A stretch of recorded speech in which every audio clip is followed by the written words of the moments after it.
Good day everyone, welcome to our Earth Science subject. This is Justin Okabayo, your subject teacher. For today's lecture, I'm going to discuss the history of astronomy, specifically the philosophers who developed the ancient astronomy. So the first person who we're gonna meet is Aristotle. Okay? Aristotle proposed that Earth is the center of the universe, which is called geocentrism. So how did Aristotle come up with that kind of view? Well, he based it on the parallax. Parallax is the apparent change of motion of stars. They concluded that Earth is an immobile center of the universe. So what is under geocentrism? In geocentrism, Earth centers the universe, which is wrong. So basically, all the planets and the sun revolve around the Earth because Earth is the immobile center of the universe. Second is that all the planets move in a uniform circular motion. So what happens in uniform circular motion?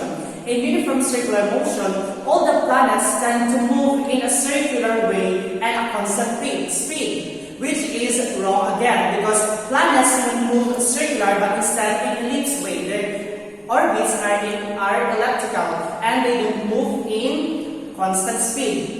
Okay, so how do geocentrism looks like? So it looks like this. As you can see, the blue one represents Earth, the oval center, while the yellow one represents our sun. And as you can see, there is the color red in that figure, which represents a planet. So as you observe, there is a loop, and that is a problem in geocentrism because Aristotle can't solve the problem with that loop, and that loop is called retrograde motion. In retrograde motion, planets appear to change their direction. It's like they're going backwards. As you can see, there is a loop.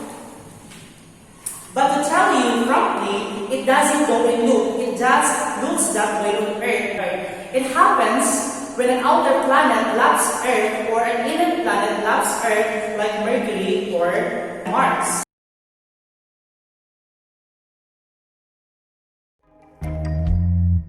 So let's start with the basic layout of the solar system. The planets closest to the sun move faster and the outer planets move slower, but they all go in the same direction. Apparent retrograde motion is when the planets appear to temporarily change the direction of their orbit. They don't change direction, it just looks that way from Earth. It's an illusion that unfolds over a matter of weeks or months. In this image, Mars was photographed every 5 to 7 days between October 2011 and July 2012. Once all the photos were combined by aligning the stars in the background, it appears as though Mars looped back on itself before continuing on its orbit. A retrograde illusion like this happens when we lap an outer planet like we do with Mars every 2 years, or when an inner planet laps Earth like Mercury does every 4 months or so. But for both Mercury and Venus, the illusion is hard to actually capture, since they're located on Earth's day side, not on our night side. When those planets are visible, it's only right around sunset and sunrise. But assuming you could see it, here's a diagram of how the Mercury retrograde illusion would work. This line shows our view of Mercury against the background stars. As Mercury passes us by, our line of sight shifts so that for about 3 weeks, Mercury will appear to loop back on itself when viewed from Earth. It's simply a function of two objects orbiting in the same direction at different speeds. If you stood on Mercury, you would see Earth make an apparent loop too. Another philosopher named Claudius Ptolemy proposed his answers for retrograde motion. So he solved it by adding an orbit which we call deferent and another orbit or an orbit of a planet which we call epicycle. So basically, in the Ptolemaic view of geocentrism, Earth is still the immobile center of the universe, while the sun still revolves around Earth and a planet revolves while rotating on an epicycle. So it looks like more complex than geocentrism. And by the way, Claudius Ptolemy highly developed geocentrism to the point that he is more known than Aristotle when it comes to who proposed geocentrism. So who corrected geocentrism? Here comes the next philosopher named Nikolai Copernicus. So Nikolai Copernicus also gave his own view of the universe, and he said that Earth is is not the center of the universe, but the sun instead. And we call it heliocentrism. So what is under heliocentrism? In heliocentrism, sun centers the universe, like right now. Another one is also the planets and the Earth is revolving around the sun. But there is still a problem in heliocentrism, and that is the planets still move in a circular motion in the solar system, which is wrong. So this is how it looks like in heliocentrism. The sun is the center and all the planets revolve around the sun. But the problem is that it moves in a circular motion. So the next philosopher is Tycho Brahe. Tycho Brahe made an accurate measurements of positions of planets and stars. Say no that in Tycho Brahe's time there are still no telescopes, but Tycho Brahe is a very bright mathematician and astronomer. He made accurate measures of the positions of Earth and other celestial bodies. Another, he rejected Copernicus' hypothesis. Again, Copernicus' hypothesis is heliocentrism, which is the sun is the center of the universe. Okay, so he rejected it, but instead he accepted geocentrism of Ptolemy. Next is he devised his own model. The Earth was an immobile center of the universe, which the sun and moon moved around it, while the other planets circled the sun. So how does the model of Tycho Brahe looks like? Okay, so as you can see, Tycho Brahe's model is a bit more complex. Okay, the gray one is the Earth, the immobile center of the universe, and around the Earth, the sun is revolving around it. As you can see, the color yellow is the sun, and around the sun, there are still planets revolving around it. So it's a bit more complex. Before Tycho Brahe died, he hired some astronomers and mathematicians. And one of those is Johannes Kepler. Johannes Kepler proposed 3 laws of planetary motion, and one of these is the orbit of a planet is an ellipse with the sun at one focus. Okay, so during the geocentrism, during the heliocentrism, they proposed that the orbits of the planet are circular. But in Johannes Kepler, he proposed that orbits are not circular, but instead in elliptical shape, or what we call smashed circle, or like an oval shape. Okay, and he proposed that elliptical orbits do have true foci. If we're going to tackle, or if we're going to talk about circular orbit, it only has one focus. But in elliptical, they have 2 foci. And it said that the sun is at one focus. So basically, what happened in the first law is that the Earth is revolving in an elliptical manner around the sun, the immobile center.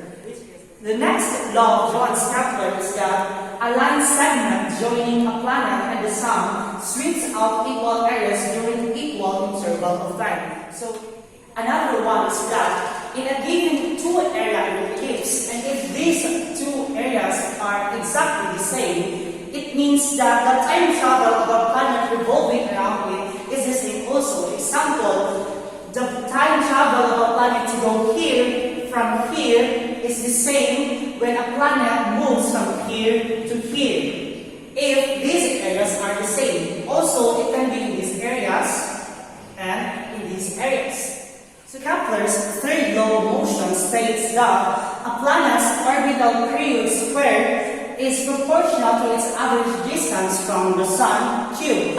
The distance of a planet from the sun and the time it takes for a planet around the sun is proportional. For example, we have here Jupiter. The distance of Jupiter from the sun is 5.2 astronomical units.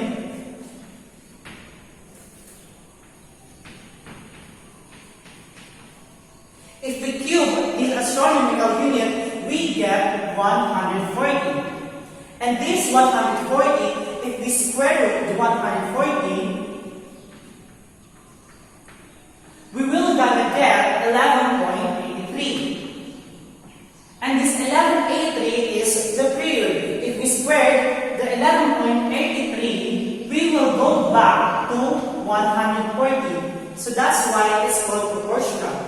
So the next philosopher is a very popular one, and he is Galileo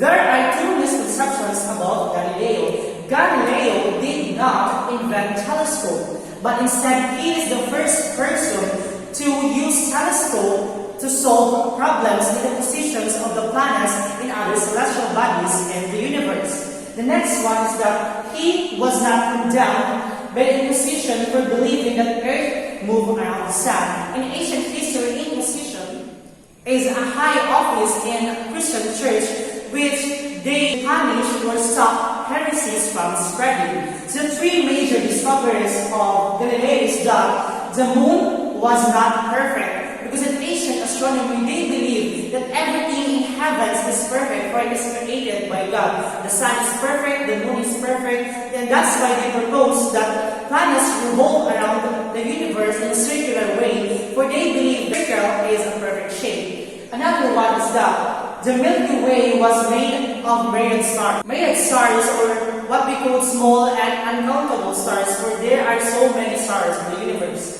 The third one is that Galileo's telescopes revealed 4 new planets circling Jupiter. And that was being corrected because these are not planets but instead 4 moons of Jupiter, namely Io, Ganymede, Callisto, and Europa. There are still 2 additional discoveries of Galileo. The first one is he concluded that the sun was a sphere and that rotated on its axis. Means that the sun still rotates even though it does not revolve. Another one is that the most profound discovery was when he observed Venus. He saw that it was going through phases like those of the moon. Because in James and Teresa, they proposed that Venus moves in an epicycle or the orbit in an orbit. So, in that manner, Venus will never be seen in different phases like the moon, but will always be in crescent. So, this second one is the very big or the most profound discovery of Galileo against geocentrism. And the next one is also a very great philosopher, which is Isaac Newton. I know you all are very familiar with Isaac Newton and his 3 laws of motion. First law of Isaac Newton is that a body continues at rest or in uniform motion in straight line unless acted upon by some force. Example, if a ball is at rest, will be forever at rest. And a ball that moves in a straight motion will forever move at straight motion unless acted by an outside force. The second law states that the change of motion of a body of a mass, or m, is proportional to the net force acting in its direction of the force. Example is this man. Okay? It says that force is directly proportional to acceleration. If force goes up, also acceleration, and inversely proportional to mass. If mass increases, then acceleration decreases. If a thin person would move a bigger mass, then it would take greater force. But if a person moves a smaller one, it will take less force. The third law of Isaac Newton states that when body exerts a force on a second body, the second body exerts an equal and opposite force back on the first body. Example is this man. The action would be the man fires a bullet. So the action is the man moves opposite on that direction. The second one is in a balloon. Okay? The pressure of the air goes down in the balloon. So the opposite action is that the balloon goes up. In summary of Newton's 3 laws, the first law is law of inertia. The second is law of acceleration. And the third one is action and reaction. That's all for today's lecture. I hope you learned a lot from me. And I hope you can understand more the e-module since I presented to you a summary of that e-module. Stay safe, be healthy, and God bless.